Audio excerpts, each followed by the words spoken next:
এটা আমার অনেক দিনকার পুরনো ফ্রিজ, প্রায় 18 বছর হলো এই ফ্রিজটা এতদিন চালাচ্ছিলাম। এর প্রতি একটা মায়া পড়ে গেছে, কিন্তু ফ্রিজটা আমার চলছে এখনও, কিন্তু ফ্রিজটার এই যে জং পড়ে গেছে, ফ্রিজের বডির অবস্থাটা ভালো না। এই যে এখনও ফ্রিজ চলছে, খালি করে দিয়েছি। আজকে আমার নতুন ফ্রিজ আসছে আর এই ফ্রিজটা নিয়ে চলে যাবে, তাই এটাকে স্মৃতি হিসাবে আজকে একটা ভিডিও করে রাখলাম।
আমার নতুন ফ্রিজ এসে গেছে, একটু আগে ইনস্টল করে গেল। এই হচ্ছে ফ্রিজ।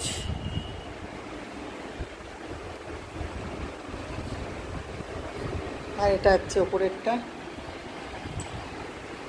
এবার আমি নিয়েছি এলজি, আগে আমার ছিল হচ্ছে